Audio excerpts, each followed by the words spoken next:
Welcome back to my channel. और ये एक न्यू सीरीज है। इसमें मैं सारे यूपी टीजीटी और पीजीटी दोनों के क्वेश्चन पेपर्स को सॉल्व करके बताऊंगी। तो 2006 से मैं ये सीरीज चालू करूंगी और इसमें टोटल 125 क्वेश्चंस होते हैं। तो उन 125 क्वेश्चंस को मैंने 25 के सेट में डिवाइड किया है। तो एक पेपर के टोटल 5 पार्ट होंगे। तो आई वुड हाईली रिकमेंड कि आप वो सारे वीडियोस देखो और मैं इसका अलग से एक प्लेलिस्ट ही बना दूंगी, तो आप वहां से चेक कर सकते हो। तो फर्स्ट क्वेश्चन है कि हमें इसमें से फिगर ऑफ स्पीच बतानी है। ये लाइन में फिगर ऑफ स्पीच क्या है? The ploughman homeward plods his weary way. तो यहाँ पे ट्रांसफर्ड एपिथेट यूज हुआ है। ट्रांसफर्ड एपिथेट वो होता है जब कोई भी ह्यूमन क्वालिटी किसी ऑब्जेक्ट को ट्रांसफर की जाती है। तो यहाँ पे प्लाउमन जो है वो थका हुआ है। ये जो वेरी है तो वो प्लाउमन है, ये रास्ता थका हुआ नहीं है। रादर वो जो प्लाउमन है एज इन वो जो किसान है या फिर वो जो मजदूर है वो थका हुआ है। तो यहाँ पे उसकी क्वालिटी रास्ते को दी है, वे को दी है। तो इसलिए ये क्या हो गया? ट्रांसफर हो गया, क्योंकि इसका जो क्वालिटी है या फिर इसकी जो थकान है वो ट्रांसफर की है वे को। तो फिर इसलिए ये क्या हो गया? Transferred epithet. To which character in Shakespeare's Hamlet does the following description apply?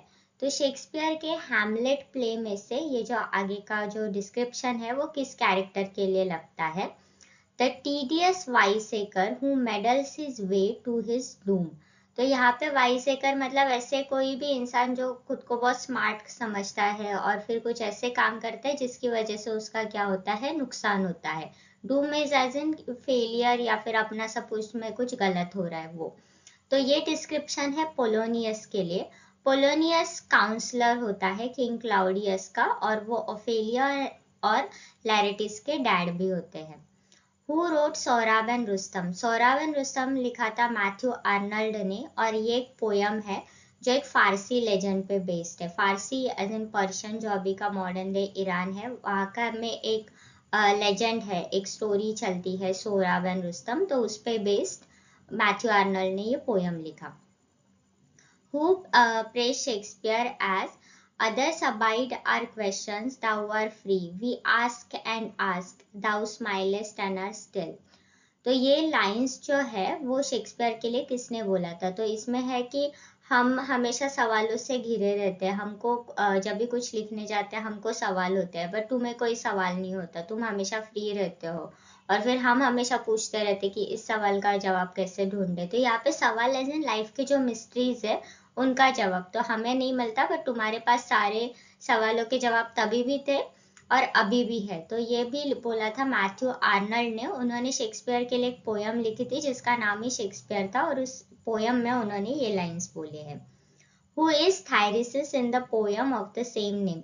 तो ये जो पोयम है थायरिसिस, इसमें थायरिसिस कौन है? तो ये पोयम भी मैथ्यू आर्नल्ड ने लिखी है, और इसमें थायरिसिस है आर्थर ह्यू क्लॉ। आर्थर ह्यू क्लॉ।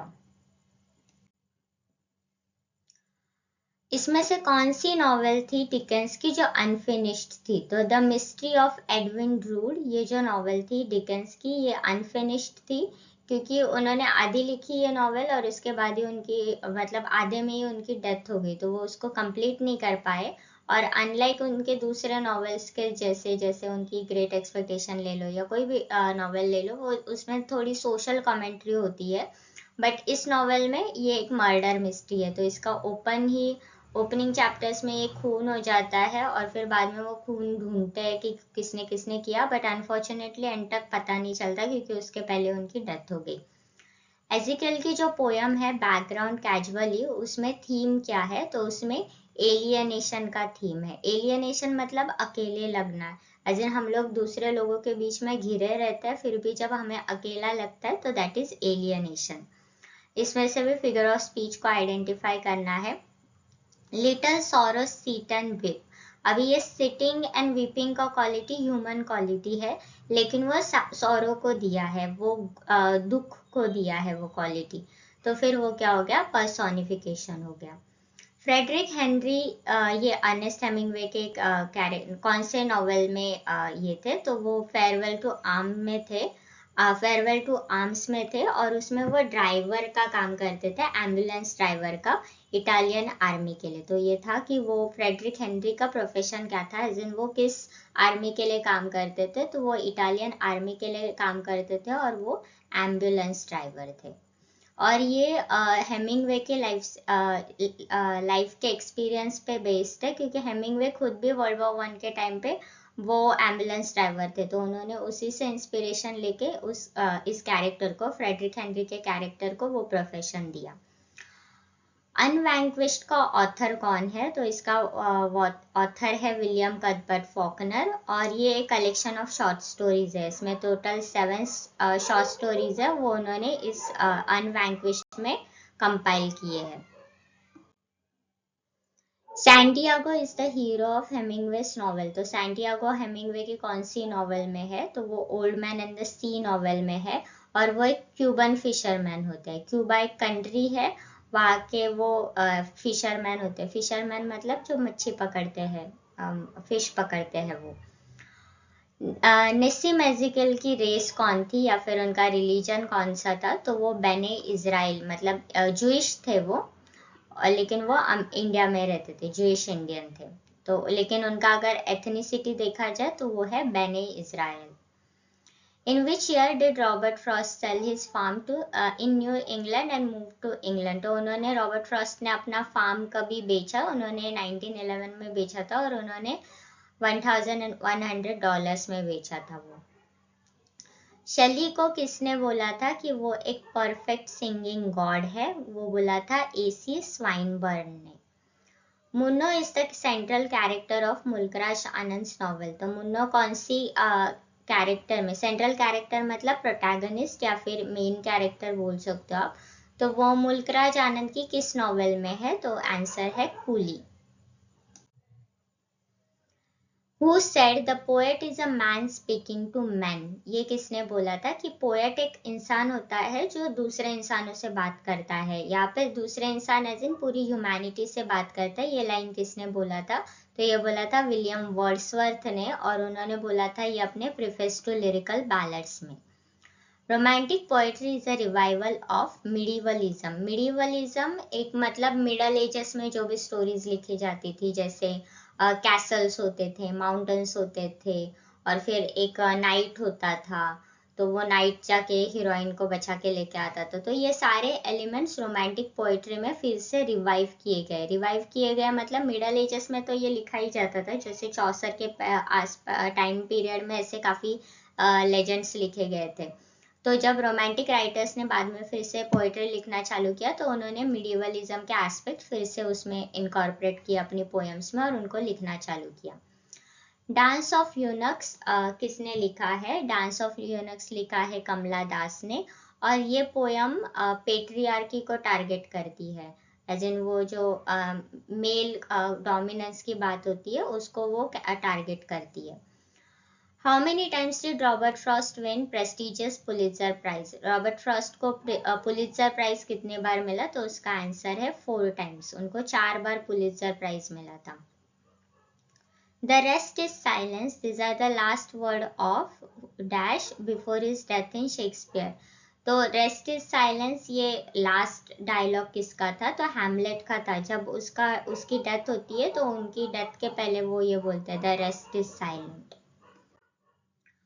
आयम्बिक पेंटामीटर क्या होता है, आयम्बिक पेंटामीटर 5 सिलेबल्स वाला एक लाइंस होता है, और उस लाइन का जो स्ट्रेस पैटर्न होता है वो होता है unstress stressed, unstress stressed, unstress stressed, unstress stressed, unstress stressed. तो ये 5 फीट हो गए, तो इसलिए आयम्बिक पेंटामीटर। ठीक है, तो ये आयम है, अनस्ट्रेस स्ट्रेस्ड आयम है, और ये 5 बार आया है, तो फिर आयम्बिक पेंटामीटर। इसमें से कौन सा काम है जो हेमिंगवे की डेथ की वजह से वो इनकम्प्लीट रह गया था, तो उसका आंसर है the garden of Eden. Ernest Hemingway ने सुसाइड किया था, तो ये जो काम है उनका वो अनफिनिश्ड हो गया, लेकिन बाद में उसको उनकी डेथ के 25 ईयर्स के बाद गार्डन ऑफ ईडन को पब्लिश किया गया।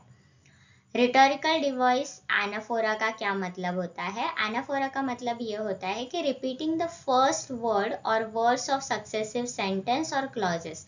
मतलब कुछ ऐसे वर्ड्स होते हैं या सेंटेंस होते हैं वो बार बार रिपीट होते जाते हैं। तो जैसे it was the best of time, it was the worst of time, it was the age of wisdom, it was the age of foolishness.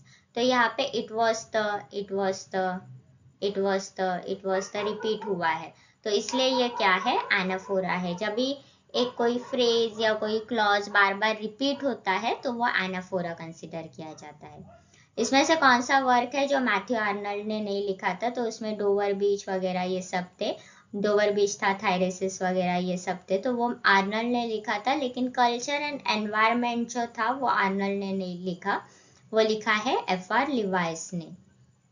The Westland कब पब्लिश हुआ?